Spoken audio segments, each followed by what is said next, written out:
Bahour commune panchayat சார்பில் குடிநீர் பந்தல் ஆணையர் ரமேஷ் திறந்து வைத்தார். பாகூர் கொம்யூன் பஞ்சாயத்து சார்பில் பிள்ளையார்குப்பம், கன்னிக்கோவில் உட்பட பல்வேறு இடங்களில் கோடை காலத்தை முன்னிட்டு அமைக்கப்பட்டுள்ள குடிநீர் பந்தலை ஆணையர் ரமேஷ் கலந்து கொண்டு திறந்து வைத்தார்.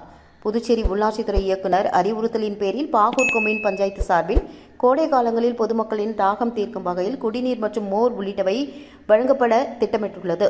அந்த வகையில் புதுச்சேரி கடலூர் சாலை பிள்ளையார்குப்பம், கன்னிக்கோவில் பகுதியில் நீர்மோர் பந்தல் திறக்கப்பட்டுள்ளது.